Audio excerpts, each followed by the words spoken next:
Blog Talk Radio. Women have the power to transform this world. We can end crime and violence if we all agree to do one thing: share. Let's share our wisdom, share our time, share our talents, share our finances, but most of all, let's share our love. This is the Female Solution. Join me, Naima Latif, every morning, 7 a.m. to 9 a.m. Central Standard Time, as we bring you stimulating discussions about the issues affecting our lives. If you're listening online at www.blogtalkradio.com/the-female-solution, press the blue button that says follow and get our daily topics every morning directly to your email and your smartphone.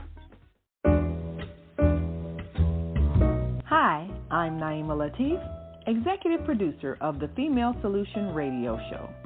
We invite you to call in 515-605-9325 and participate in this daily think tank as we examine the challenges we face and develop solutions that restore peace and harmony. We are global transformers, changing the world from the way it is to the way it should be. We are one. Wherever we live on this earth, we are one human family. On behalf of our team of radio hosts, I'd like to extend a greeting to all the members of our family, whenever and wherever you may be listening around the world. To our family in China, Ni Hao. In India, Namaste. In Japan, Konnichiwa. In Korea, Annyeonghaseyo. In Russia, Здравствуйте. In Germany, Guten Tag. In Poland, Dzień dobry. In France, Bonjour. In Spain, Hola. In Italy, Ciao. In Egypt, Ahlan wa sahlan. In Ghana, Akwaba. In Nigeria, Peleo. In South Africa, Sawubona. In Senegal, Nangadef. In Kenya, Jambo. In Israel, Shalom. In Pakistan, Afghanistan, and Saudi Arabia, Assalamu alaikum. Greetings, and may peace be upon you all.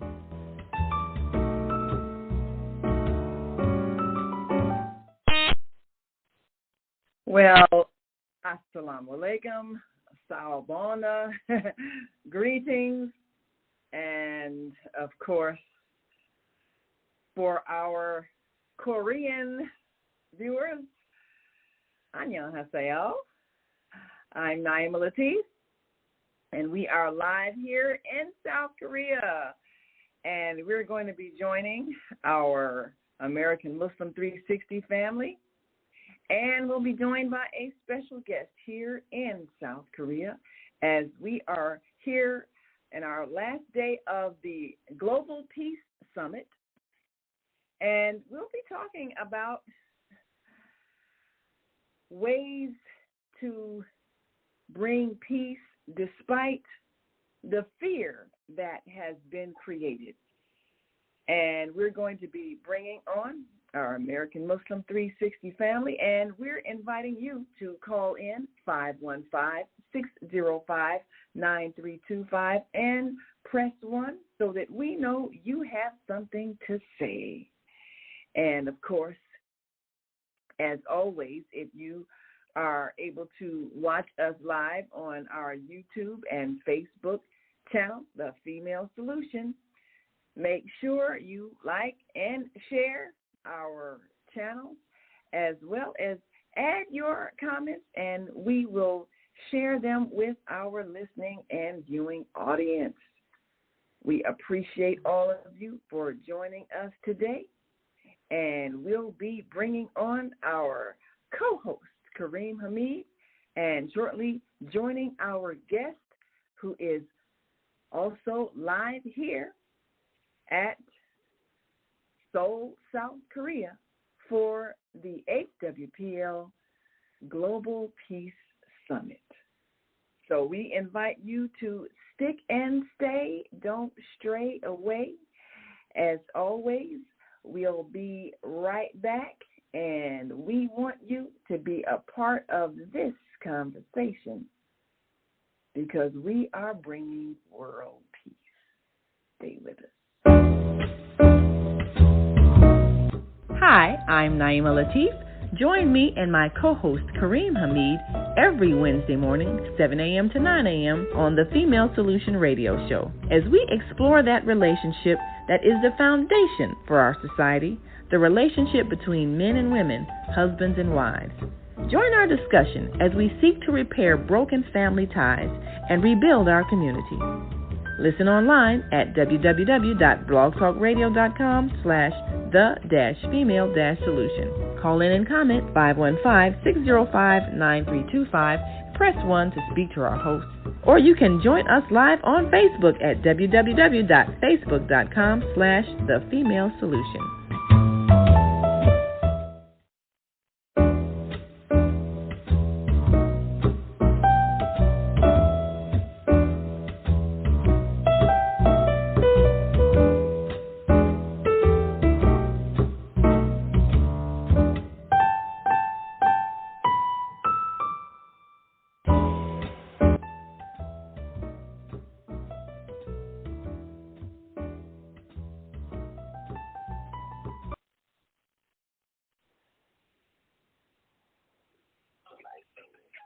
All right, and we are back, and you are listening to and watching the Female Solution Global Radio TV show.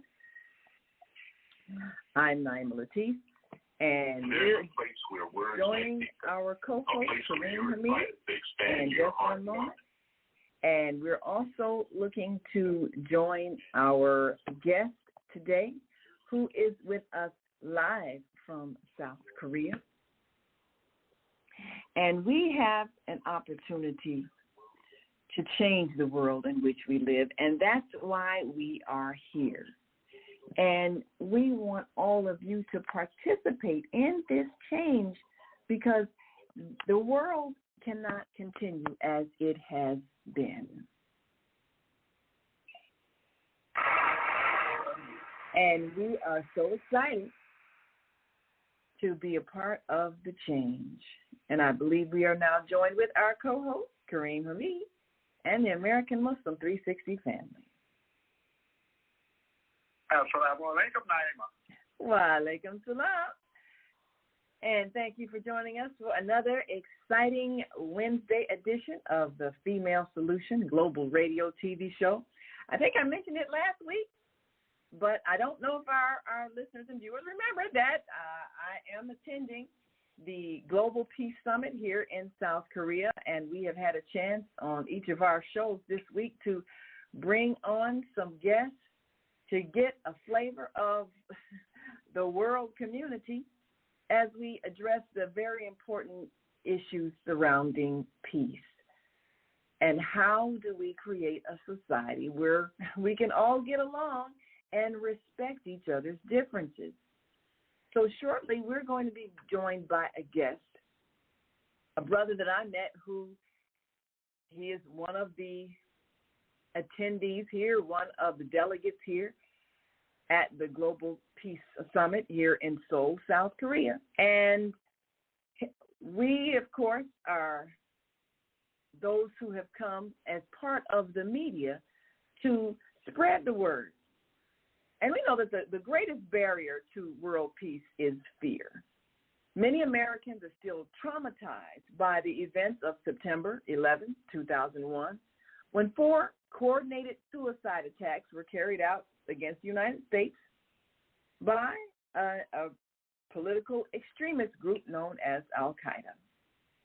The United States, where a growing Muslim population was visibly adding to the rapidly increasing numbers of American-born Muslim converts, well, the U.S.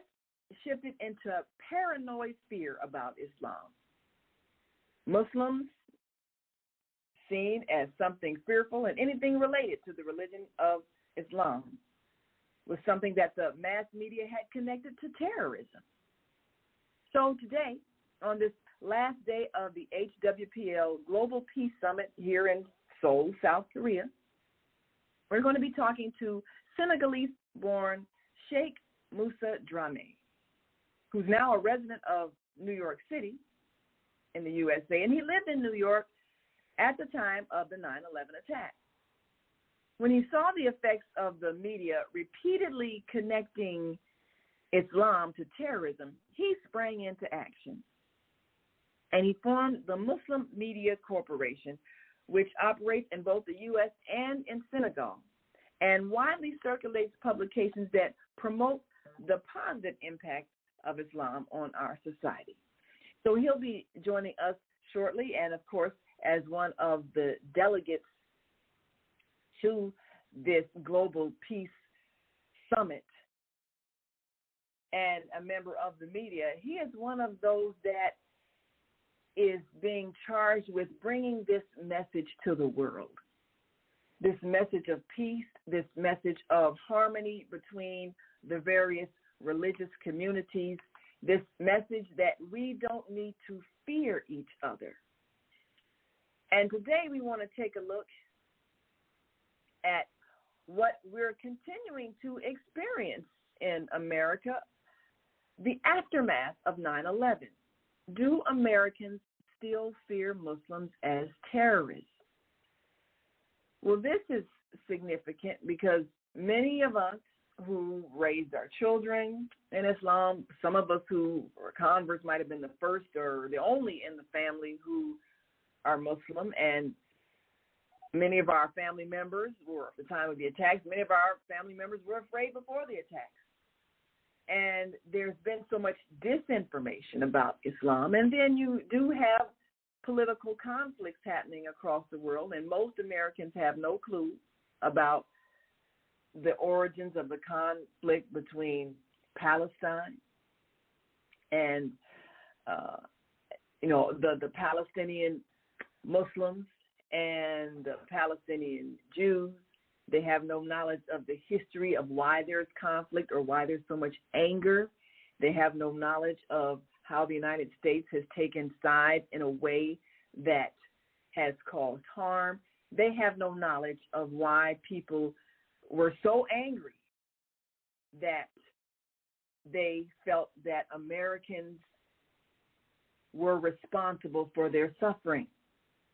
And the 9/11 event created more confusion, especially because a Muslim face was put on acts of terrorism. And rather than understand the issues that are different than the religion of Islam, people just descended into fear.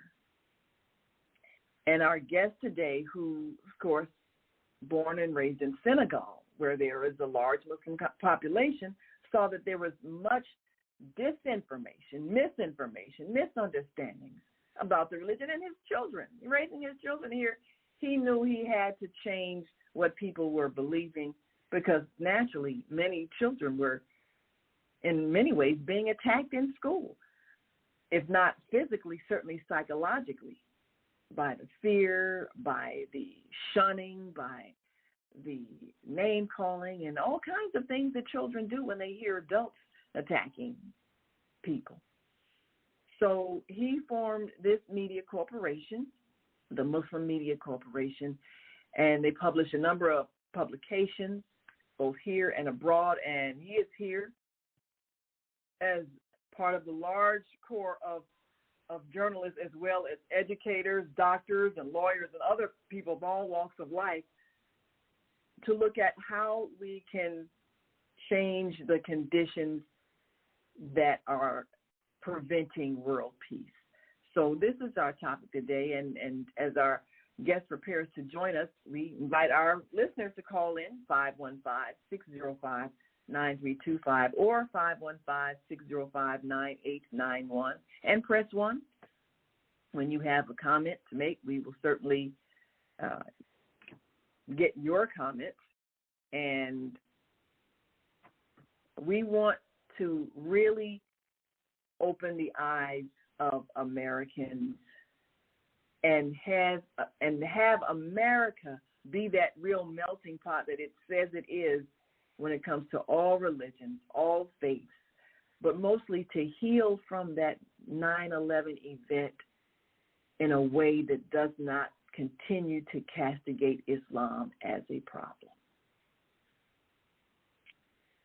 So, Kareem, I know that the American Muslim 360 channel is having an impact on educating, and one of the things I hope to do is to connect AM 360 with our brothers and sisters abroad to expand its reach. One thing about internet radio is it is worldwide, and there are many immigrant Muslims that were not aware that there is a large and growing indigenous Muslim population.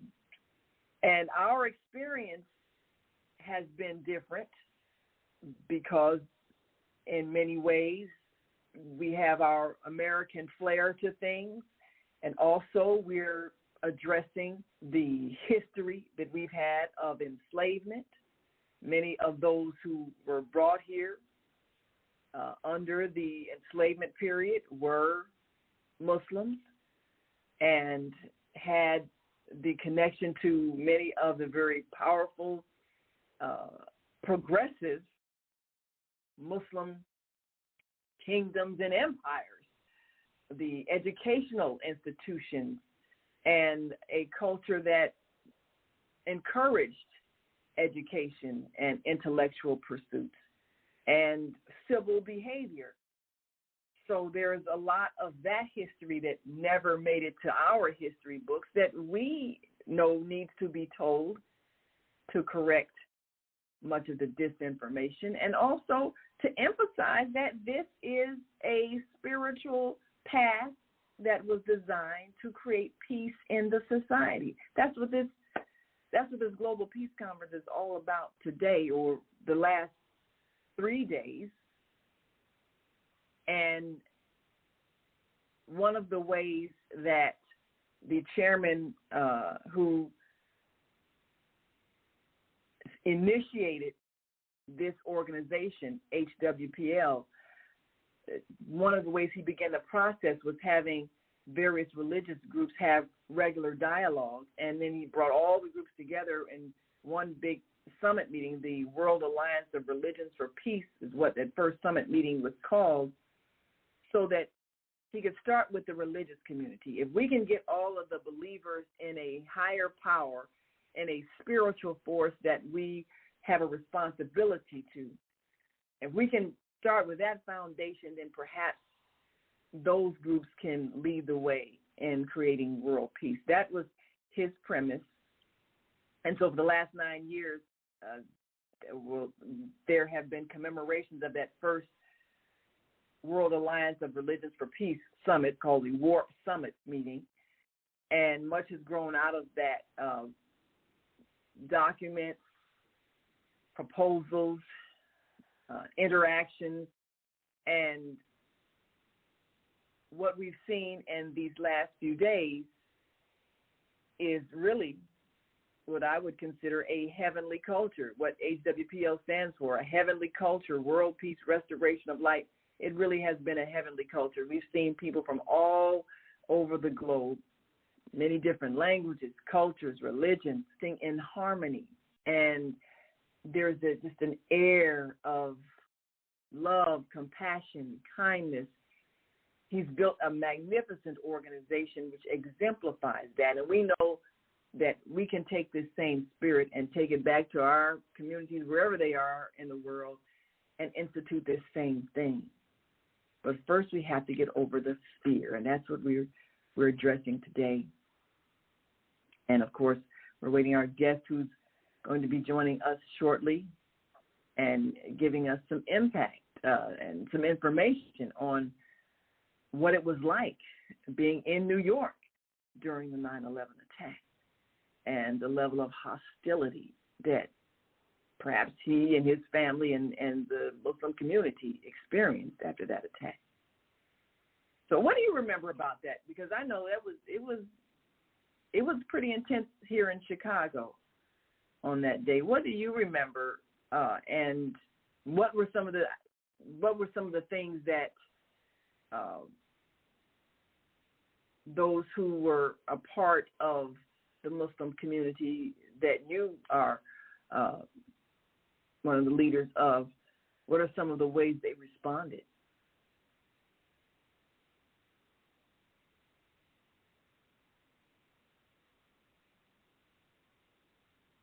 Oh, my. Did we lose our connection?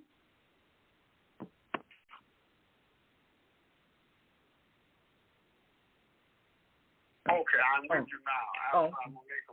Walaikum salam. Yeah. I had to do some creative things here with all my different devices. I was hoping I didn't lose you. No, I had my mic on mute, unfortunately. Oh, okay. As long as you heard what I said, because I said a bunch of stuff like, do I have to repeat all that? No, I heard you. Praise be to Allah.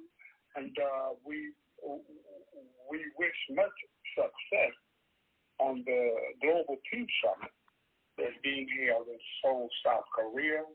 And we are grateful that you are broadcasting, praise be to Almighty God, this effort initiated by the Global Peace Summit Initiative. Praise be to Allah. The desire for all well-meaning people is to have world peace. To have world peace, a very laudable position to desire, to work toward, but we have to become familiar with one another and stop seeing each other as the other. Absolutely.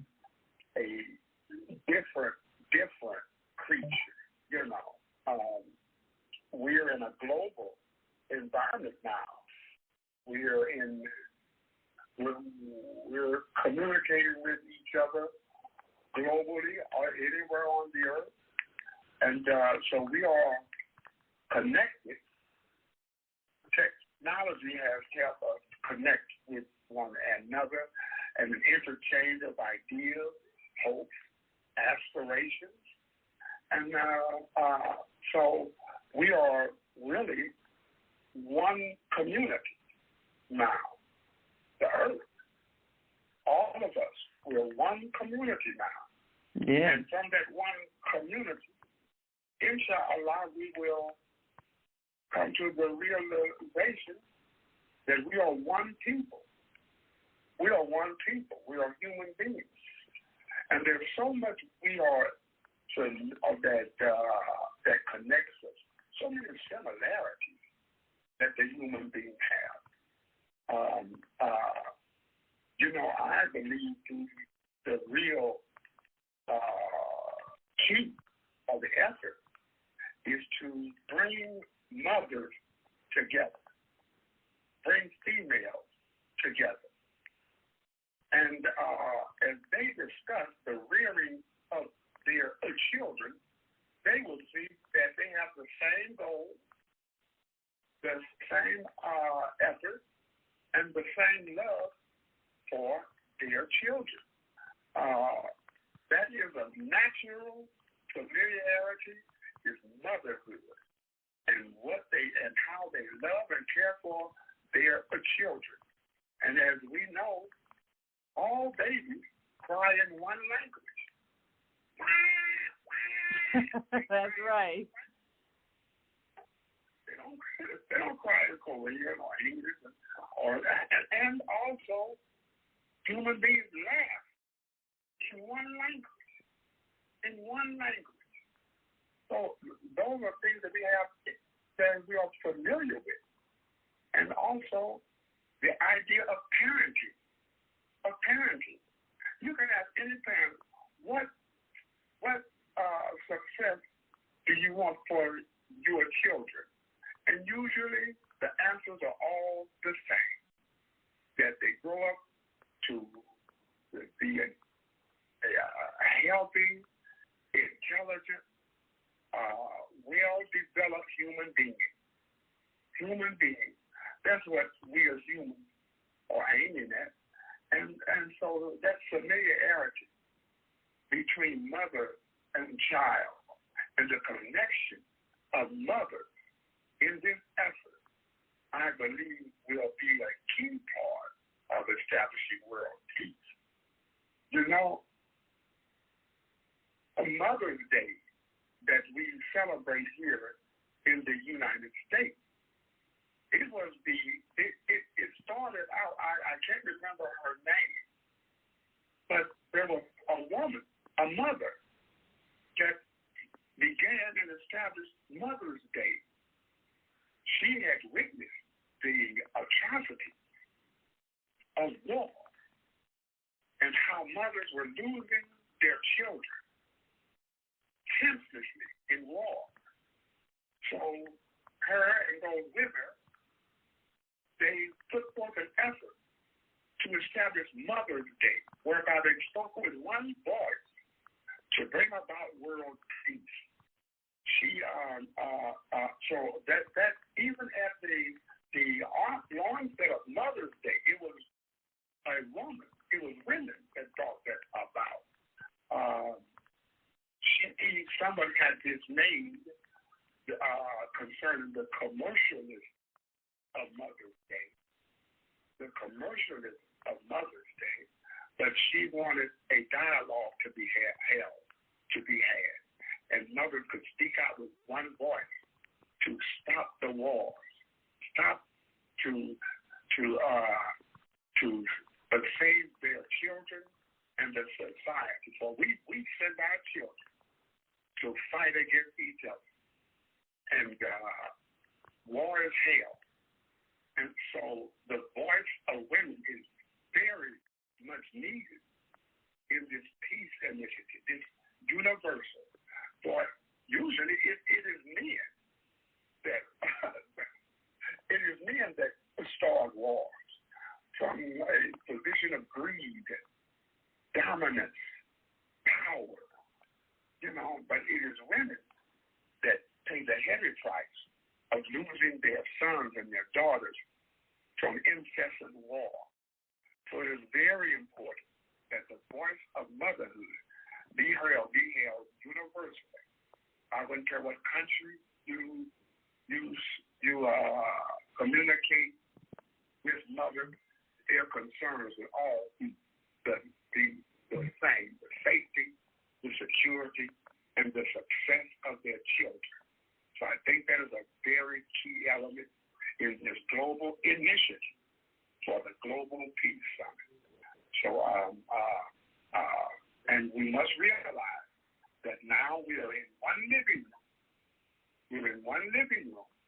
We only have one planet, and we are one community now. And we'll come to the realization that we are all one people.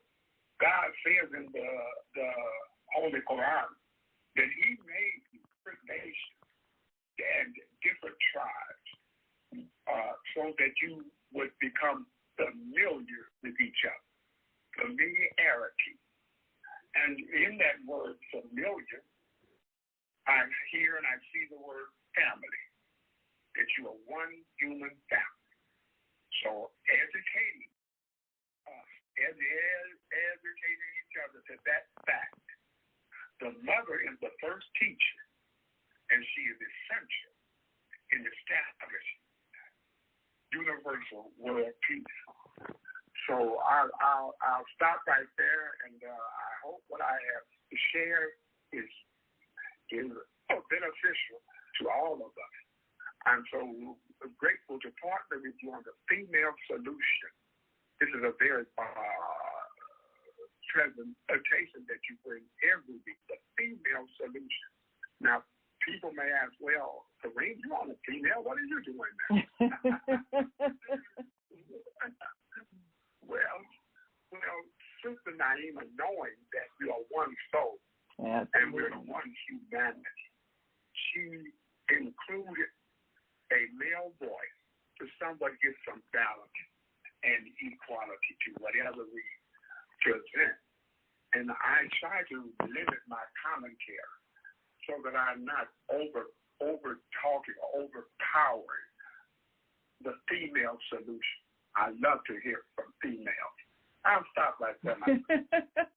Well, we're so grateful that you lend your male voice every week. And, of course, the fourth Wednesday of every month, we have a men-only discussion where we, the women, can listen and learn. And we're excited to be able to provide this platform. And we're looking to expand. This has been excellent opportunity to reach out to our global family in person here at this Global Peace Summit.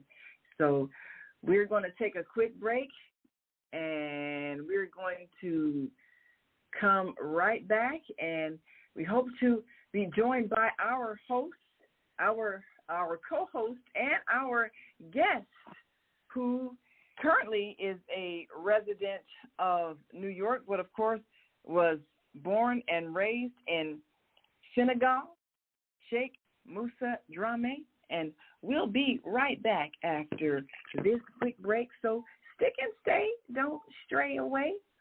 We'll be back in just one moment after these messages, so we invite you to stay with us.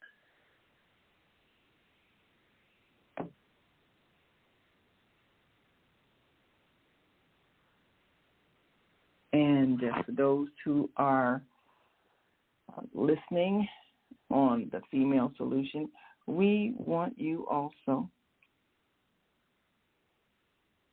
to make sure that you are able to watch us visually when possible.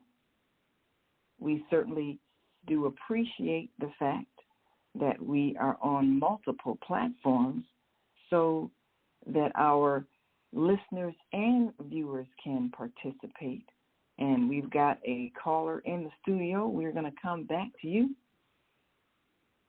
And we're certainly looking forward to all of those who wish to address our global community and take advantage of our reach beyond the borders of America. So we'll be right back after these messages.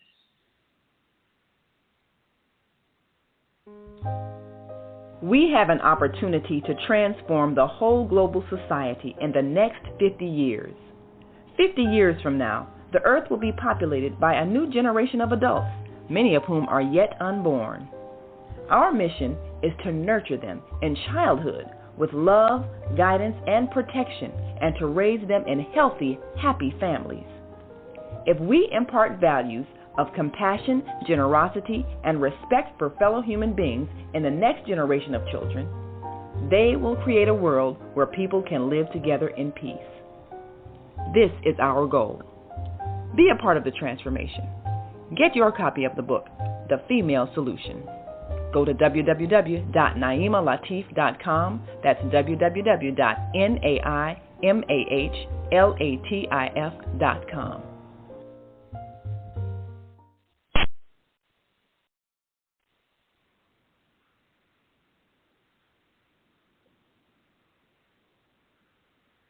Mm-hmm.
Hi, I'm Naima Latif, executive producer of the Female Solution Global Radio TV show. We are a part of the online network of Associated Internet radio hosts, On Air. On Air empowers you with transformative news and interactive radio TV shows. This is such a wonderful time to be alive and to see our human family coming together as one community as a result of that powerful tool, the internet. We can now talk directly to each other all over the world. There's no need for conflict or misunderstanding. There's no need for violence to solve our differences. We can talk to each other face to face until we reach an agreement. On Air offers a fantastic global guide to communicators from all over the world who are using their internet platforms to inspire us to strive to be our best selves in order to become the kind, compassionate, loving people we were all born to be. Once we do that, we'll see planet Earth transformed into a place of peace. Subscribe to the recommended YouTube channels, Facebook pages, and podcasts created by these Voices of Enlightenment. On Air provides daily news briefs and a weekly magazine to keep you abreast of events and opportunities. On Air news affiliates in television, radio, and print share information, insight, and interviews with notable personalities. Go to onaireverywhere.com for a daily dose of uplifting news. We're on air everywhere, online all the time.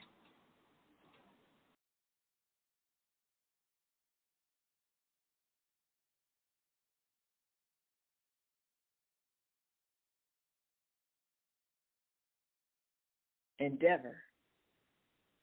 This is not an easy thing to do. And we are back. You're listening to and watching the Female Solution Global Radio TV show. I'm Naima Latif, and we are joining our American Muslim 360 family as we await our guest, who is from Senegal, and he and his family relocated, of course, to New York, one of the many who came to America seeking opportunities. And up until 9/11, you know, there was pretty much maybe some curiosity, but definitely not the levels of fear that there are now. And we are grateful for a chance to hear from a different perspective.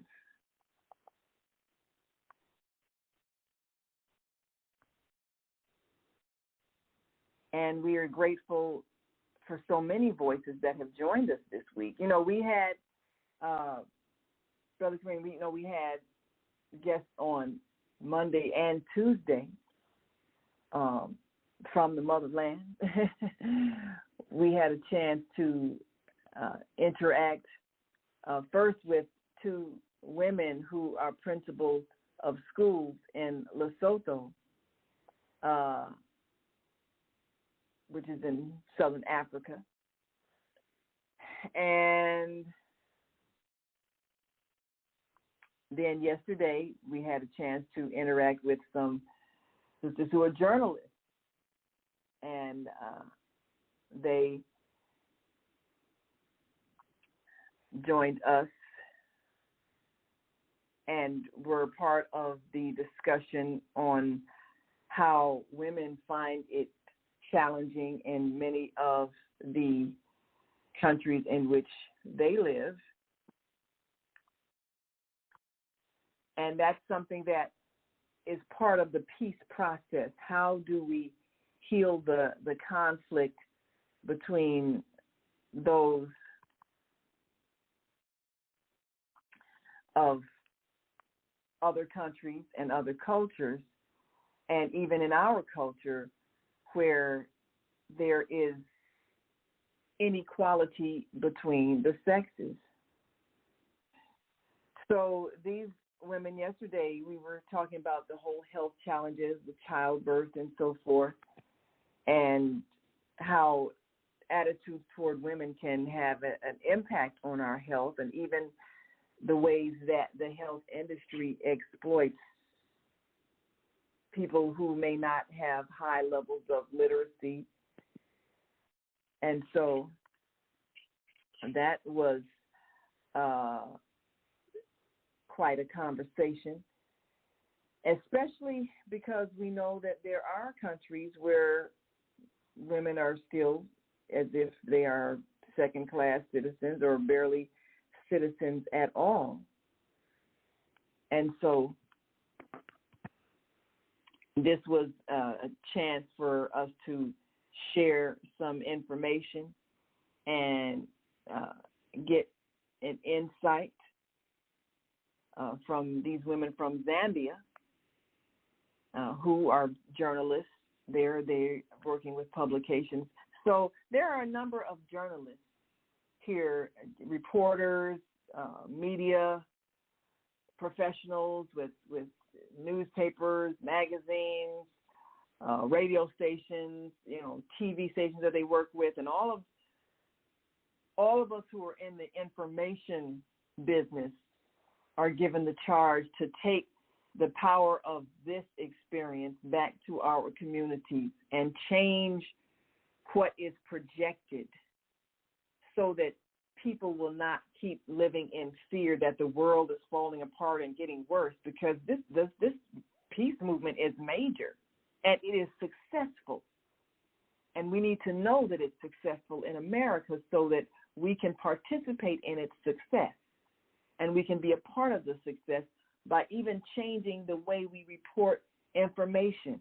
Instead of feeding on fear of each other, always putting out the news about who got robbed and stabbed and killed and raped and assaulted and all those things that make people fear people who they see the image of on the news. We have an opportunity to change the impression that we have of each other. We can tell all the good news stories. We can talk about the ways that people are doing acts of kindness, programs helping the homeless, helping orphans. There are so many people that are doing good deeds. We can be just as diligent in promoting those ideas and that information and highlighting those people instead of making the worst behavior a source of fame or even infamy for people who enjoy the attention, even if it's for doing something horrible. So we have the power to turn this whole institution around, this institution of the mass media. We can turn it around by changing our focus and the way we portray our fellow human beings. We can look for the best in people. We can seek out those stories of people who are making life better. We can highlight those. We can report those. We can send those out to our various networks so that they can be repeated, as opposed to everybody looking for the worst news and then they repeat what somebody else put out as the worst thing happening to. This is the news. Well, it's what we're choosing to repeat. But it doesn't have to be the news. The news can be that young person who has a new invention that's going to help heal a sickness. The news can be that elderly person who started an orphanage and is taking in children, and that the news can be someone who has built a school and is educating children who may have been disadvantaged. I mean, the news can be all of these great things that are happening around the world. The news can be somebody who's come up with a way to purify water that's been contaminated. It's all these kinds of things happening in the world that we can be reporting instead of the negativity. So this is the pledge that we have made, all of us who are journalists, and we'll be feeding our good news stories to all of our network, our global network that we have created, being here in this place among those who are committed to world peace. We're committed to that, and so this has been a monumental step toward changing the mindset. So when our guest arrives, of course, we'll get a chance to see what the motivation was for even creating the Muslim media company, because this is certainly a step in the right direction when there was so much negative news that came out after 9/11. And everybody was feeling it, and continues to feel it today when you go to the airport, you know. And if you got a head cover, you got a little cap on as a Muslim man, if you got a scarf on wrapped a certain way, it looked like hijab or whatever, you know, there's a different kind of reaction, even from the TSA, the people who are supposed to be doing security, because they've been conditioned to target anybody who seems to be an adherent to Islam because of 9/11. We're still going through that in the airport. So this is why it's necessary for those of us who are in the media to change the image, change the impression, change the information, so we can change the behavior. On the line, and let's see if we can bring in some of the calls. And if you're listening online, we want you to join this conversation. Brother Kareem, you're still with us? Yes, I'm okay. here. I got to check. You know? So far, my internet has been good, but I have to keep checking to make sure that I haven't dropped any calls. Even as I await for the arrival of our guest this evening, and let's see, bring in our caller. All right. Area code 312-636, Grand Rising. Admiral Thank you for Nelson joining us. Bay. Yes, thank you for joining us. Mr. Indeed. Nelson Bay, we appreciate you so very much. And yes. That brother from Senegal, the Sheikh Musa, what is his last name? Drammeh, his Drammeh. And you can probably even look up his organization. Again, okay, I wrote it down. As well as New York. Yes. I'm going to say hello to my neighbor, whom I've known forever. How you doing there, Brother Mark? This is my new business card. And, I'm Trump's Veep. This is my new business card. And Love you guys, one of the things that we are looking to do is establish ongoing connections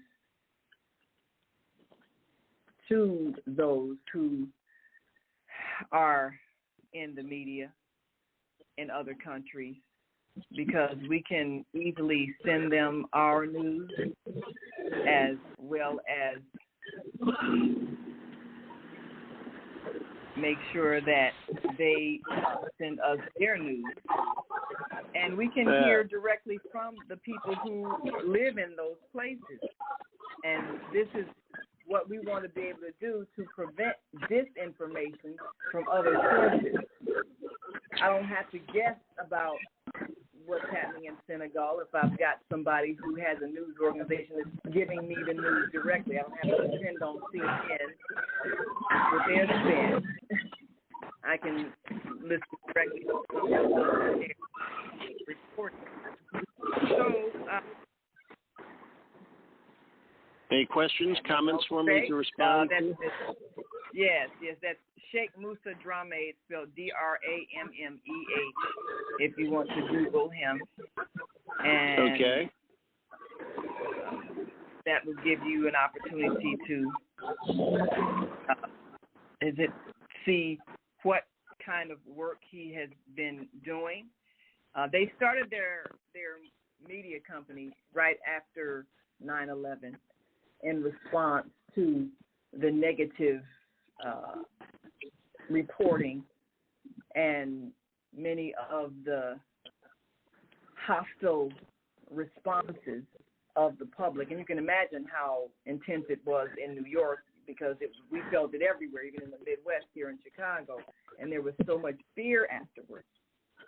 And so he wanted to make sure that his family and community were properly understood, and that was his impetus for creating the media company that we started. You know, what I would say to him is there is a building across from the Jacob Javits Center to be built on that site, the Affirmation Tower, which is to be built by, it's to be the largest or the tallest skyscraper anywhere in the country, really anywhere in the world, 1,664 feet tall. It has an architectural style which to me is god-awful terrible.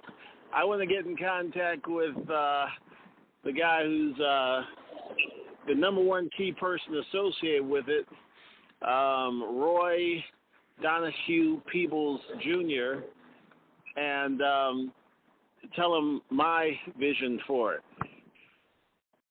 And what I want to do, which will be entirely for residential use. And it's going to be the first, and it's going to, expressly, at least ostensibly, it's going to accommodate the people coming in from, Mexico, for the immigrants. And we're going to do that for Chicago. We're going to do it for Houston, Texas. We're going to do it for Denver, Colorado, and Los Angeles, because those are alpha cities. And then just north of Houston, Texas, they're building a city for immigrants. And they recognize that who works the land, that owns the land. It's like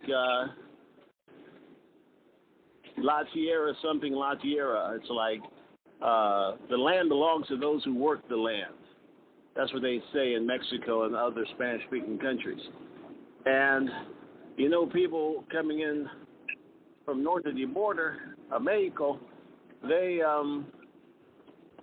want to make sure they can live here safely. I say they should be legal and vetted before they can expect to live here any extended period of time, because my President Donald J. Trump means to deport most of them. Notwithstanding that, I'm calling it, for me anyway, for my purpose anyway, the Affirmation Tower Project. The tallest one is going to be in New York City, 1,664 feet tall. One in Chicago is going to be 1,555 feet tall. In Los Angeles, the same height, 1,555, which is the year of our sojourn, in North America. Or maybe we'll even make it 1,619 feet tall. Anyway, on all of them is going to be a pyramidium, like atop the Washington Monument, which is a 7:5 ratio, and it's going to be 55.5 meters on the square. That's how wide the building's going to be. That's how tall all of the Affirmation Towers are going to be, because they're all going to have 28 units per floor, and each floor is going to be 9 feet, 9 inches tall. You see? Well, I think that you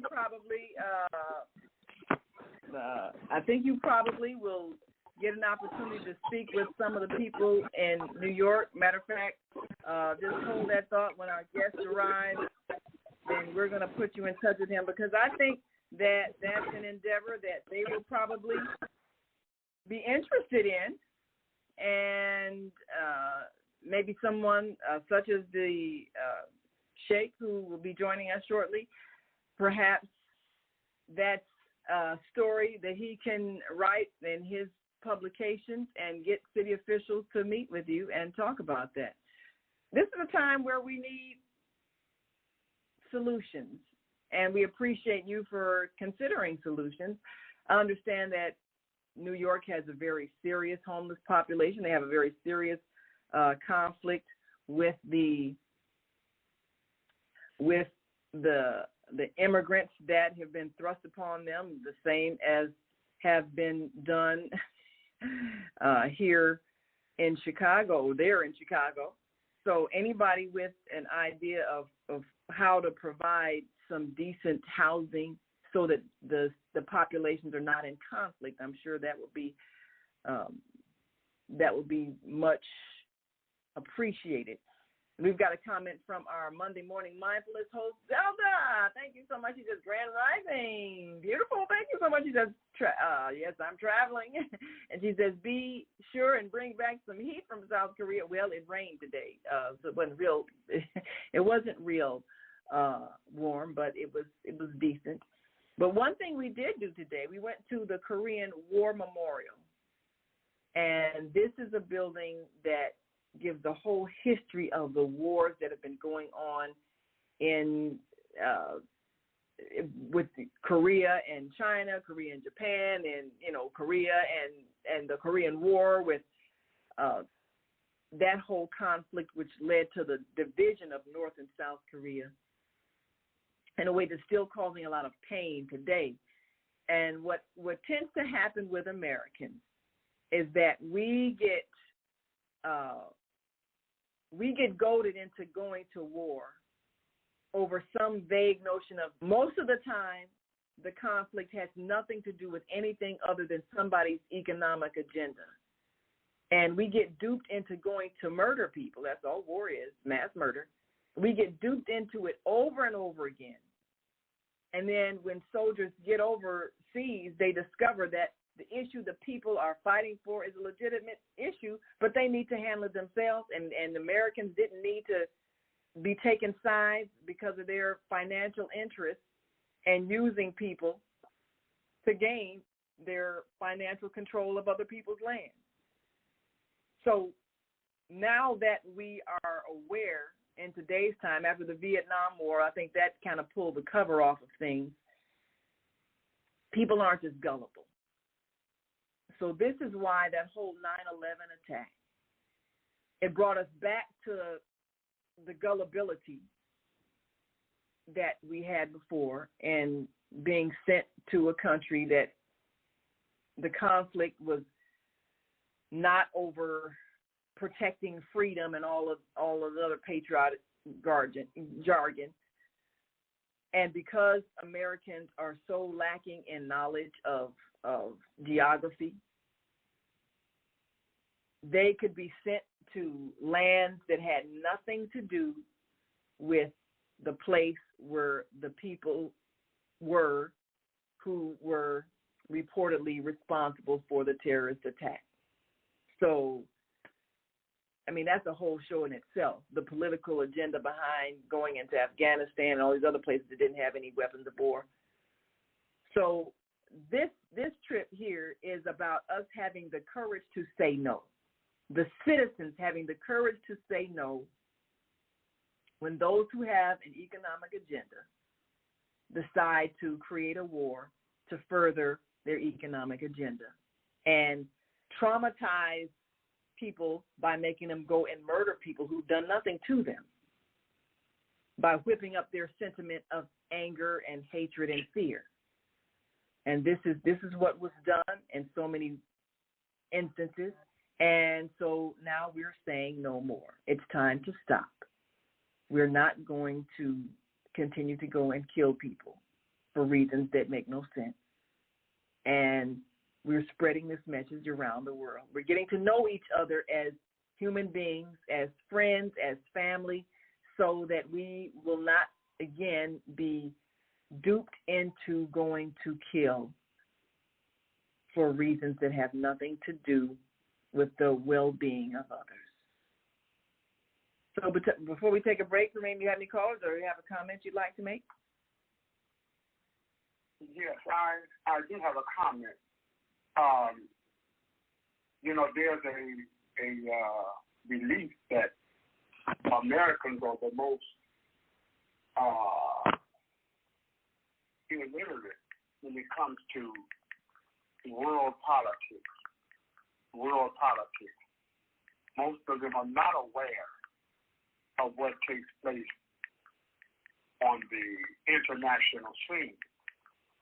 Almighty God says to us in the Quran that oppression to oppress a human being is worse than outright slaughter. And it depends on which side you're looking at. Matter of fact, the African National Congress, the ANC, was headed by Nelson Mandela and others. They were designated a terrorist group. And it's just recently that Nelson Mandela his name has been removed from a terrorist, the list of terrorists in this country. And you're so correct that usually wars are fought. Let me say this: it's for corporate interest. Corporate interest to exploit the resources of other nations and other people on the earth. Greed is at the heart of it, and the desire for power. They aren't saying it enough, but the CIA and intelligence agencies of this country, the greatest terrorist threat to this nation is white nationalists, white supremacists. They are a threat to democracy in this country. But I don't see an all-out effort to dismantle them as was done to the Black Panthers that have been, they were infiltrated, decimated, done away with. It was an all-out effort by the FBI in this country. So opinion makers, I'm so grateful that you mentioned the media. Is one thing Trump told a truth, and although he utilizes the problem that he identified as fake news. So the media, it shapes the opinion of not just American citizens, but around this world. But we are grateful to know that there are large groups of human beings that have come together and are working toward world peace. They are making progress, but you won't hear that announced over the major networks. There are great strides being made along the lines of bringing humanity together. There's a Catholic group called the Vocalari. It was began by a nun, Ella Lucas, and they preach unconditional love around them. We as Muslims are closely associated with them. We work hand in hand with the idea of unconditional love and world. They are making great progress, but we don't expect to hear that from CNN, ABC, all of these media giants that are corporately owned. So goodness is growing on the earth.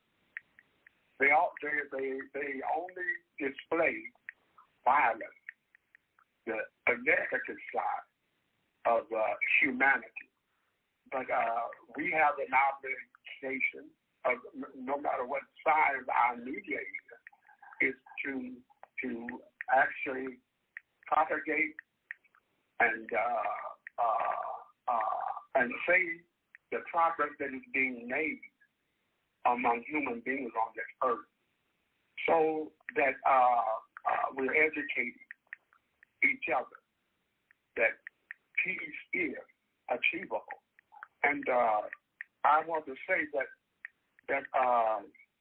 the Global Peace Summit is held every year, and I I'm quite sure that if they issue a progress report, we would be most surprised at the progress that they all are making and other groups for global peace initiative on the earth. Praise be to Almighty God. So,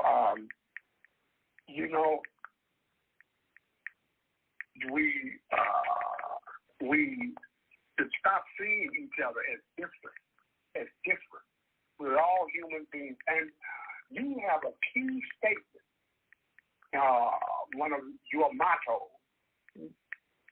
Sister Naima, is that if we are willing to share, willing to share the resources, the human and material resources on this earth that we share with each other, that will, inshallah, God willing, curtail the need of war to take another person's resources and to oppress another human being. To oppress, they wonder what prompted 9/11. Most of Americans are not aware of what is happening in occupied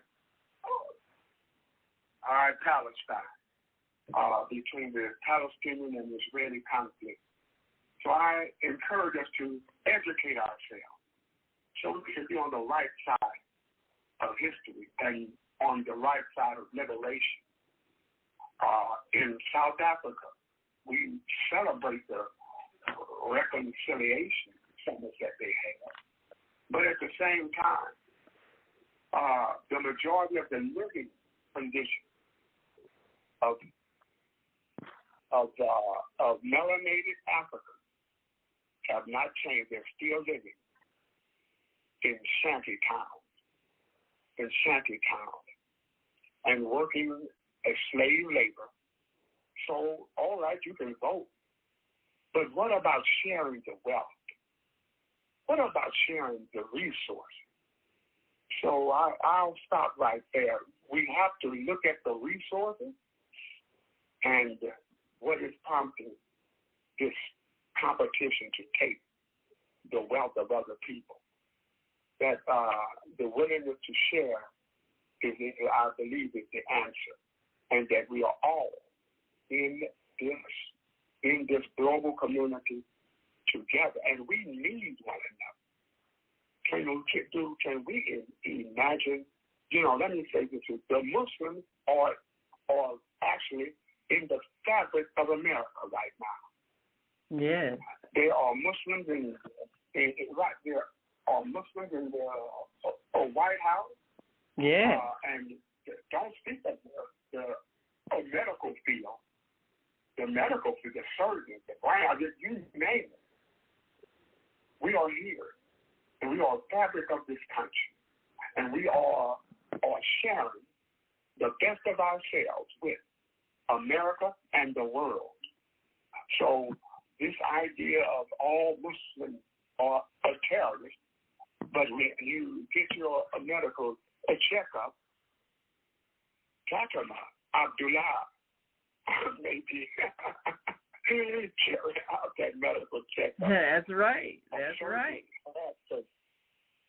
So we are human beings, and we care for the whole. We care for each other. That has to be publicized. That has to be made known. We need to educate the population of this earth as concerning the healthy, good Christians with their undying love. Their undying love. These are wonderful people, the true Christians that love in spite of, Yeah. So we must value each other. And I thank God for this peace summit that's being held in Korea. Goodness is growing on the earth. It has to be publicized. Yeah. We have to educate. Absolutely. Publicize and educate. Well, all right. We got to take one more break. We'll actually take two more breaks. We'll take a break, and then we'll come right back and we invite you to call in 515-605-9325. Press 1 when you're ready to speak, and we'll open your mic and get your thoughts. Do you still feel nervous about terrorism and people who are overseas? And are you still anxious when so-called foreigners come to your community? Are you fearful of people who speak another language or have another culture or are in another religion?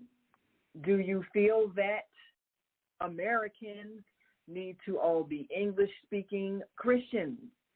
And are you nervous when you hear the sound of a foreign language being spoken? I remember someone was hearing the sound of the azan, the call to prayer, and they said, oh, that's that terrorist sound. And so that's what has happened to an entire religion. It's been typecast as something to be feared. How were you affected by that? You know, if I may, concerning the immigration situation, yes. The past president labeled a migrant as thieves, criminal, purveyors of drugs, and all of that. But the true situation of the matter is let's take the country of Guatemala. There's a huge gang population down there, a huge violent gang and drug cartel in Guatemala. Yes. And they are threatening the citizens of Guatemala. They are forcing young men to join in the gang activity. So the parents of Guatemala take the huge risk, the huge long trek risk of bringing their children from out of that country to the United States of America. They are victims of human suffering. And let me say this, I'm seeing that there's a situation being created between the African Americans and the migrants that are coming to this country. There's an idea of, yes, they are taking your jobs and all of that, but we should not fall victim to that. If anyone should be at the forefront of alleviating human suffering and addressing the situation of human suffering, it should be the African American. For we have no one on this earth have the level of human suffering that we have come through. So we should be at the forefront of promoting human freedom, human liberation, and not allow ourselves to be used against another suffering people.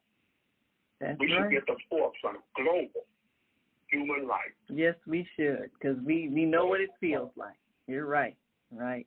We're going to take this next break and come right back, and, of course, give you all a chance to call in, 515-605-9325 or 515-605-9891, and press 1 when you're ready to speak, and we'll come right to you and get your thoughts. We'll be right back after these messages. I have a caller here. All right. On the M360 board, at 312, we should open your mic after the an important public service announcement. All right. Stay with us.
And then we've got a caller on the female solution line. And thank you all so much for all of your patience.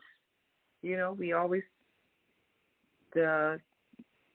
need to make adjustments when things happen. So, yes, go ahead with your caller, and then 773-737. We're coming to you after that. Okay. For 312-882, I believe this is Minister Floyd Thomas. Welcome to the Female Solution. Thank you. We're here on Yah Shalom. That means we are one in God. And welcome back to you and the Female Solution, being the world's greatest blog, radio, TV station in the nation. Yes, sir. You are wanted and you are needed. And most of all, I know that you're appointed and you're chosen. Brother Kareem, I want to start out with this here in terms of you are correct and exact. We need to be at the forefront because we are the fathers and the mothers of all civilization as a people. So I'm going to start out with it like this. In a fundraising opportunity, unlimited and unstoppable as an entrepreneur. Black love matters too. And this is in the form of a black and white T-shirt. And that was on the front. It says, we hold ourselves accountable for the conditions of our community. Support our efforts as we exercise change. And I heard you mention, too, Sister Naima, we love you, and Allah loves you more. However, you made the statement of change. And we must change as a people. We must change from doing wrong to do it right. And most of us have fell short, if not all of us, of the glory of God. And we must change from doing things wrong for us, violence and robbing, stealing and killing and looting and also hijacking. You know, we have to change from all of that wrong, evil, negative things and change it into the positive ways of God and the people, which is using PMA. And we ain't going nowhere without love because God is love and God is a way of life. All praise is due to Allah, all of our leaders here, Mayor Wardeen Muhammad, and from the original authentic teachings of the Honorable Elijah Muhammad, peace and blessings be upon our ancestors, all of our ancestors. And that's forever. We are promoting freedom, justice, equality, and economics, and being on top. And because there's no spot that God is not. And we must continue to promote plump. Because Mayor Washington said we must plump the whole community. So we are plumping it up in peace, love, unity, marketing people. And Brother Kareem, I do need you to get in touch with me ASAP at this number 312-882. Yeah, he had her on the screen, so he can see it. Brother Koofy too, yeah. You know. Yes. And yes, I need you all to get in touch with me. I've been trying to reach you too, Sister Naima. Well, now you know why I'm not reachable, because I'm not in the States. Yeah, I've been out the country. But you know, Minister Plump, I'm glad that you made those points. You know, I'm glad you made those points, because one of the challenges that we've had here in the States, you know, when people talk about ending war and world peace, and we're thinking, yeah, well, they're talking about that war stuff, but we got problems with this crime. Well, it's all the same thing, like you just said. The whole thing has to do with how we're treating each other. So we're dealing with some major issues with gun violence. So it's the same thing as somebody in a war-torn country where your children are getting shot at and our children are getting shot at. So the problem is the same, and people see it as a foreign issue when we talk about war, because there isn't a war being fought on American soil that we identify as war. But in fact, there is a war happening. There's this urban warfare that's going on between street organizations, between people who have and people who have not, those who feel like they have to steal because they don't have money. So all of it is it's the same issue, and you know, the unkindness of each other and the inequality of our economic system that makes people feel like they have to take by force because we won't share. So you're right, Minister Plump. It's all the same issues. We gotta fight it the same way. I want to add all lives matter. Yes. You know, so because Allah is God, and He created every race it is, every nationality, and every man, woman, and child. Remember in the music they used to say, brothers gonna work it out. It's gonna be brothers and sisters, men, women, and children gonna work it out in order that we might have our salvation in a reality of truth. And truth means all lives matter. That's absolutely right. Because He created every one of us. And it's a miracle that I'm here today. So I have no fear because Trump is here. And the greatest thing I can do is serve God and help my people and save the children.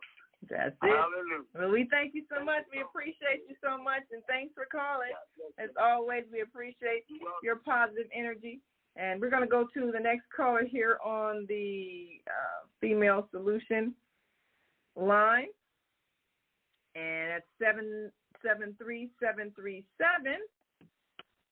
And well, I believe, we've got wisdom. Yes, hallelujah. From Mama Greetings. Yes, hallelujah. Greetings, global transformers. Way-O-N Yah Shalom and Assalamu Alaikum.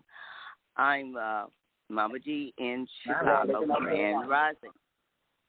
Grand Rising. It is written in the Black History Bible book, whose hero is a woolly-haired man with bronze-colored feet to match his bronze-colored face. Love thy neighbor as thyself. Society has taught the descendants of slaves to love thy neighbor instead of thyself. And after 246 years of being a movable property thing called chattel, followed by 88 years of Jim Crow genocide segregation laws, to keep the status of the Negro down, Negro down, Negro down, a name that was given by the founding fathers of the transatlantic slave trade because it meant black in Spanish. It does not say keep everybody down. It was very clear. And keep the status of the Negro down, and they talked about it in 1954 and have never, when they discovered that the children, 6-year-olds, had heart, mind, subjugated race, poverty damage, that has continued in redlining, in massive school closings, in disproportionate arrests, that even the United Nations and the police, don't forget that police killings of black men and boys. And these three things, the United Nations came to Chicago and condemned. And yet they continue. Now, all of a sudden, Barbara Jordan, she chaired the Immigration Reform Committee under President Bill Clinton, so you know how long ago that was, and she said that immigration would hurt Negro blacks because they would be competing for the same low-skilled job. Was she correct about that? But they are passing laws, like they passed 345 years of laws to keep the status of the Negro down, because after 1954, it wasn't until 1965, and after marching and protesting and boycotting and our children bombed in churches, that they even did any until 1965, when we got the right to vote, that got us back to where we were in 1865, when we had United States senators. Then they come in and they 11 years. So this is why I'm getting the 345 years in case somebody want to do the math. 240. 11 is 345 years of federal laws against us as a group, and now you are allowing these other people passing laws to make them above the law. They can break into the country and without a passport. We got to have a passport to go to Ghana. But they can break into the country, bring their children in, and the President Barack Obama rewarded the children of these border breakers by giving them a reparations dream act of D, development, R, release, E, education, free to graduate school for who? A, aliens, non-citizens, minors under the age of 31, and you're over 30 years old, but you're calling yourself a minor. Amnesty from any crime that's not federal, and exemption from student loans and student debt that American citizens and children and students are drowning in. And you are making these laws bilingual preferred when we, American English spoken with an Ebonic accent, is the only language we have. That is our mother tongue language. And to be pushed around in your own country by other people because they are seeking a better life, you have always sought a better life, but you are without sanctuary. We have nowhere to go. And at the end of the day, I want to know why, or if we are all, no, we're not all the same. And we need to be made whole before you behold the entire planet Earth and not fix us who are broken. And I say this to you, if you hit my car, I might not want to ride around in a raggedy car, so I will go and fix that raggedy car. But I'm going to go back to you and get my reimbursement because you broke it. You fix it. And all I'm saying is, and I want to know why you don't agree, or if you do agree, doesn't charity begin at home? Well, Mama D, you know, you have broached a subject that has been a large part of the disagreement, especially what's happening here, happening in Chicago and I understand New York has the same issue with being overwhelmed with people who have just come, and the government is finding all kinds of ways to help them. And people are saying, what about the indigenous populations that have been suffering? How can you not have resources for them? This is the big challenge that we have, again, as a global family. It can't be an either or. Either we're going to help them or we're going to help the others. Either we're going to fix the broken among this population or we're going to fix the broken among the other population. It can't be an either or where we allow ourselves to be pitted against each other, because that also is a tactic where if you have both people who are suffering pitted against each other for supposed limited resources, then we never turn to the ones who are creating the problem in the first place by making the resources limited when they really are not. There's a problem when people have limited, but they are limited resources. Well, that's the thing. They really aren't, Mama D, and that's one of the things we got to look at. But when we talk about our farming program, but think about this, Mama D. There is enough earth to feed everybody. But it's being made limited. About breaking your house, it has little to do with pitting against each other. You broke in my house. You were wrong. There are right ways to enter into anybody's country. You are going to Korea. You had to have a passport to get in there. They didn't just let you break in with your family and your baggage. And if that's one thing, but these people that are breaking in, they are attacking the police in the police stations. And the police can do nothing with their bulletproof belts and their guns and their stun guns and their jailhouse, because these people are above the law. They are lawless. Okay. They have beaten up senior citizens. And all I'm saying is this: you got to take care of your family. Don't be like Lot when the homosexual surrounded his house and everything, and he said, oh, don't mess with these strangers that I'm giving sanctuary to, but I got 2 virgin daughters here. You can have them. Lot was out of order. Hold on, Mama D. Just one moment. Let me break this down in a way that you can see it. Now, remember when slavery was legal and people were escaping enslavement and going north, and some of them going to Canada to escape enslavement. Now, there was the same argument that you're giving right now. There were people who were not sure what was the ethically correct thing to do. Should they assist these people who were escaping enslavement and brutality and help them get to the north or get to a northern city where slavery was not legal? Or should they return the so-called property of those enslavers who had, according to their thoughts, rightfully purchased them?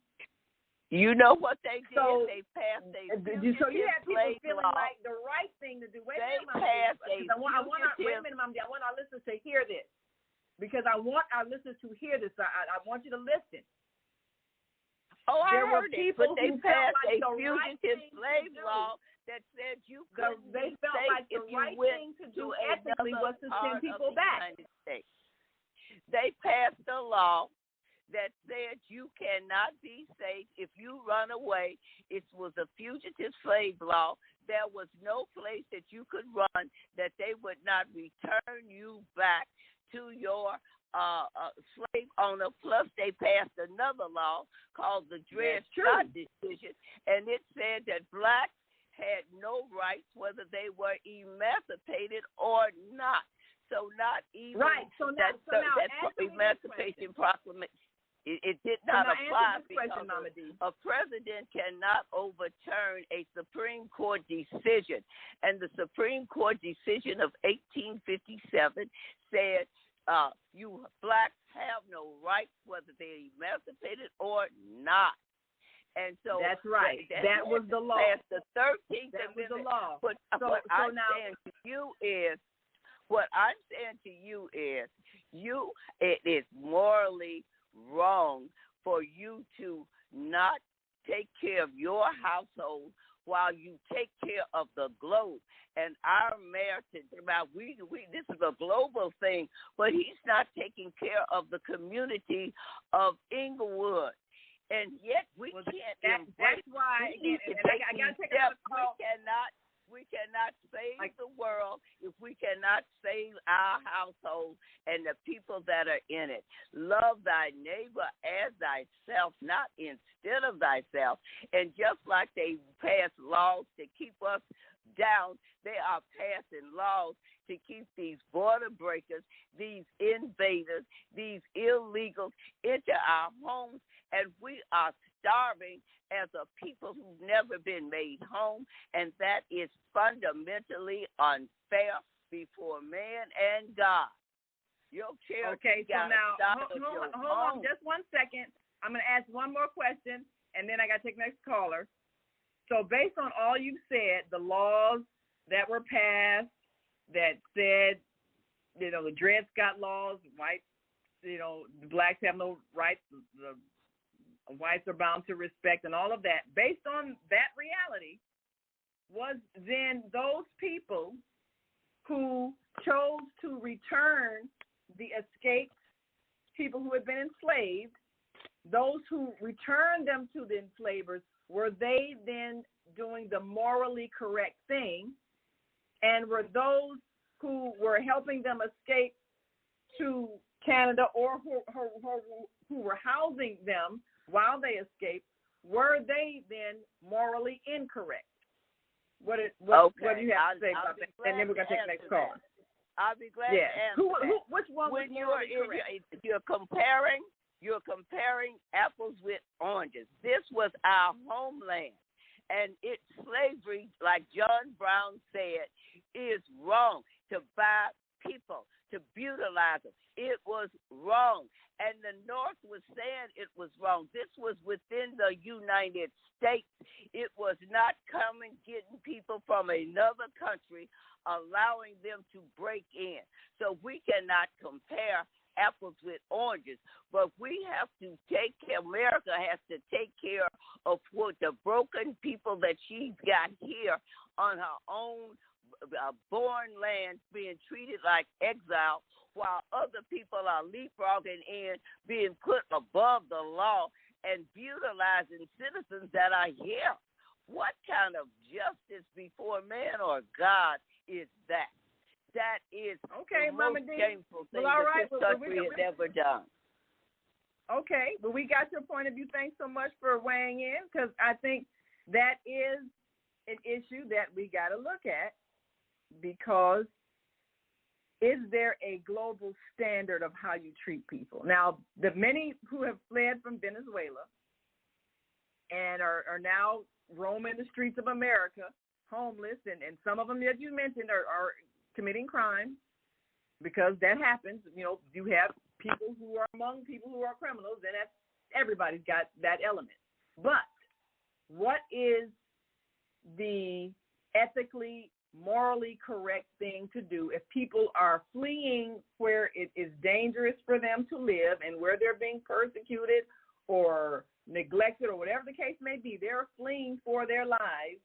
It morally correct to give them sanctuary, even if your current population is also suffering, or is it morally correct to send them back where they could be killed or further brutalized?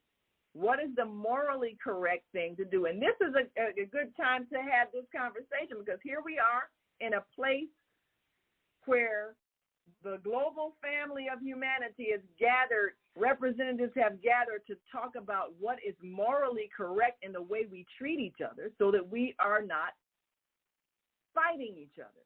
What is the morally correct thing to do? And what happens, the reason why we end up in conflict is because someone with an economic agenda gives the impression that resources are limited, when in fact they are not. Look at how many billionaires we have hoarding things and look at how many empty buildings we have that the bankers and real estate developers and all the people who own properties that are just vacant are not allowing the homeless and the jobless to live in. We don't have limited resources. We have limited ethics, limited moral values. That's where the limit is, because if we really had as our agenda the right treatment and the well-being of everybody, there would be no problem. We just give people what they need. It wouldn't be as us versus them. Just give people what they need, give them the resources they need to help themselves, and as you said, help make them whole. We can do that if we had a mind to do it. And that's what this conference is all about. You can't have peace as long as you have somebody suffering. So we have to alleviate the suffering of all people. It's not a us versus them or a us or them. Everybody has a right to live in peace and share in the prosperity that Earth has provided for all of us. And it's not limited. The only problem that makes it appear limited is those who refuse to share. So let me take another caller, and Kareem, let me know if you've got another call on your line. Area code 312-882. Don't believe heard from you yet. Give us your name, you're calling from, and your comment. Way on ya shalom. Assalamu alaikum. Yes, Minister Plump again. I wanted to share the thought that we have launched the Million Man March, the Million Family March, and the Million Fathers March. What we're going to do next week, Minister Plump, I'll invite you on for the men-only discussion, and you can kind of get more into that, because I think that whole Million Man March, I think that was a very powerful thing that was done, that men had a chance to take responsibility for some of the hurt that was caused and made a pledge to change themselves so that their families could then heal from the hurt. So we want you all to talk about more of that. And next week is Kareem's men-only discussion. So it's always some aspect of how men can take responsibility for helping to heal the society. So we look forward to those comments. Yes, Kareem, go right ahead. Yes. The subject matter that we want to discuss in the men-only conversation is this. Almighty God has said that men are the protector and maintainers of the female. I want us to have a discussion on the protect side of that. That we are able to protect the female. How are we functioning in that area? And if so, share that with us. Yes, I think that would, of the female. I think that would be a good conversation. A woman was hit in the face with a brick, and no one moved. No one moved to defend her. Yeah. Okay. I'll stop right there. Yeah. So, Minister Plump, we're looking forward to your comments. I remember that so many men came back inspired from that march, and some things were established, some new things changed. But then somehow we got right back to, like what Brother Kareem just mentioned, the apathy, the abuse. Same thing happened with the woman that was attacked at a restaurant right near where I live, and everybody saw what happened. Her son went out to the car and got the gun and shot the man, and first the police arrested her and held her and her son, and then they let her go, because they saw the video of how she was attacked, beaten in the face. So what happened to the men that are supposed to protect the women? So these are the things that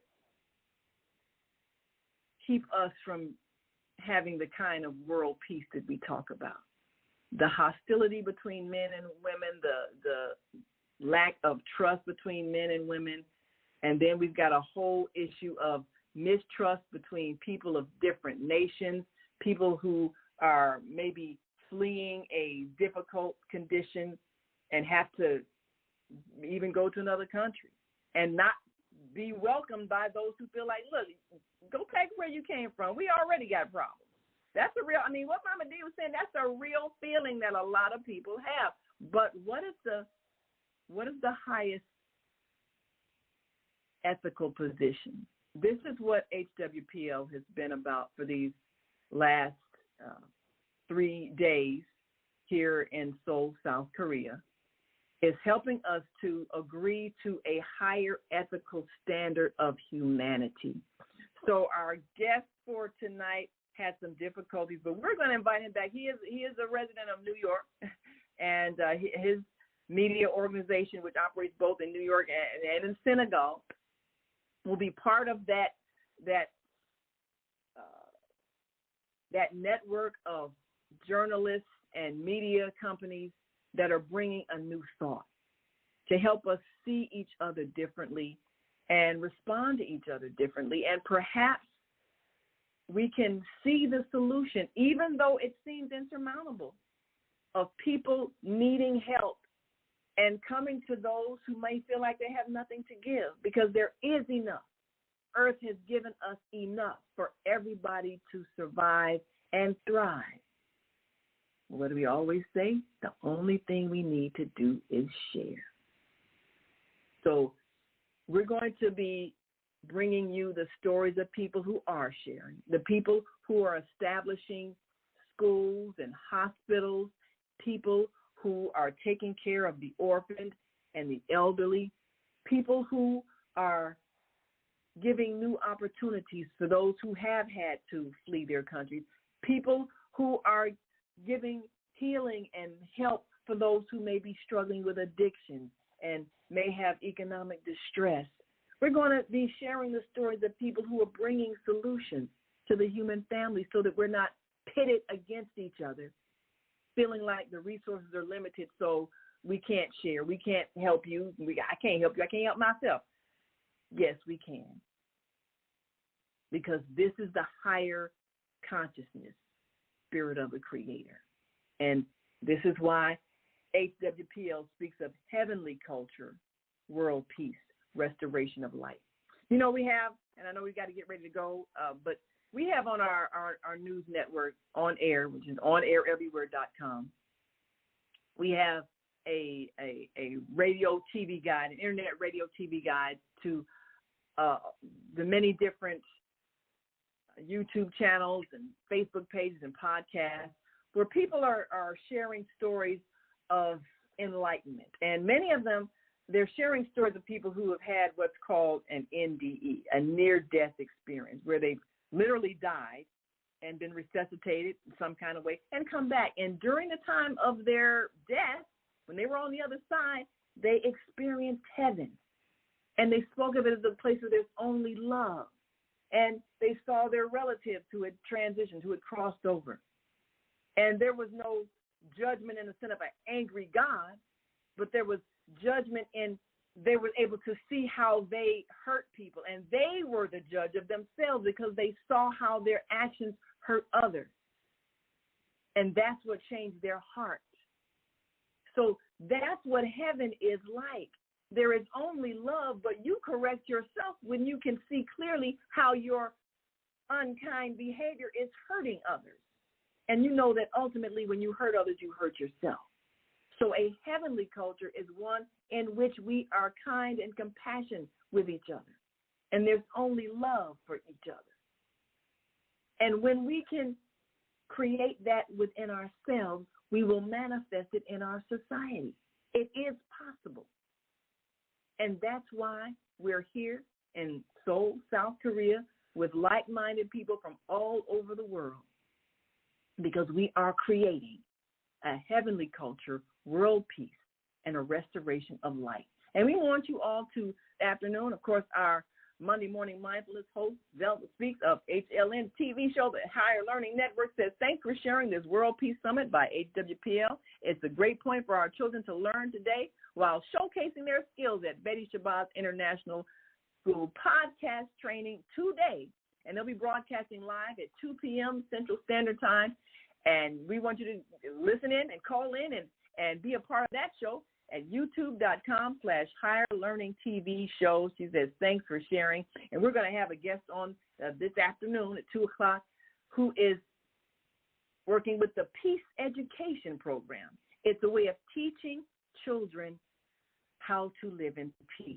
And we're very serious about changing the world from the way it is to the way it should be. And we're going to do it through changing the way we raise our children. So tune on in to the Higher Learning Network this afternoon, 2 o'clock. The students at Betty Shabazz International Charter School will be live on Blog Talk Radio and on the Higher Learning Network. And we're going to share with them peace education. 773-450. If you got 30 seconds, go right ahead with your comment before we go. Unmuted. Well, I was just going to say, it's really interesting as a world traveler. Black people are the essence of the world. Everybody comes from us. I've noticed locally when I see immigrants, they're all cool with me. But then I started to know their languages and all this type of stuff. There's some familiarity. Plus, I'm just the type of person, why not turn the situation around? They brought them here to push us out of the way, but if we join together, we can really push them out the way. Nobody ever thought of that. See, the all right, let's do it together. All right, join together. Thank you all so much. We've come to the end of our show today, but you can hear every show in the archives at www.blogtalkradio.com/the-female-solution. You can also hear today's show on the Female Solution Facebook page. Go to www.facebook.com/thefemalesolution. Leave your comments about today's show. You can always reach me on my website at www.naimalatif.com. That's www.naimalatif.com. Watch our TV shows, listen to our radio shows, order our books, and be sure to get your copy of the book, The Female Solution. On behalf of our team of radio hosts, I'd like to thank all of you who participated in today's discussion. And to our global family listening from all around the world, we say thank you. To our family in China, Sheshe, India, Zanyaba, Japan, Arigato, Korea, Kamsahamnida, Russia, Spasiba, Germany, Danke, Poland, Dziękuję, France, Merci, Spain, Gracias, Italy, Grazie, Egypt, Shukran, Ghana, Medasi, Nigeria, Eshe, South Africa, Ngiyabonga, Senegal, Jaret, Kenya, Asante, Israel, Toda, Pakistan, Shukriya, Afghanistan, Tashakkur, Saudi Arabia, Shukran. Assalamu alaikum wa rahmatullahi wa barakatuhu. Thank you, and may peace be upon you and the mercy of God and God's blessings.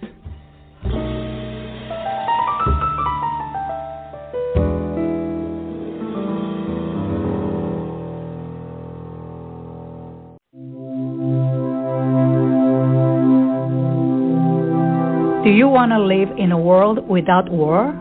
Join our global peace movement.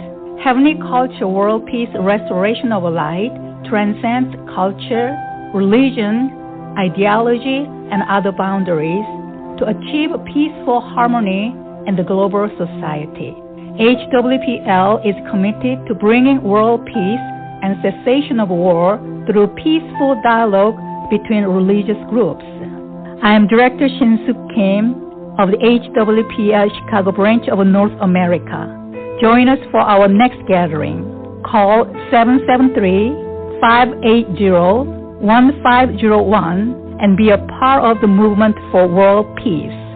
Email us at chicagohwpl@gmail.com.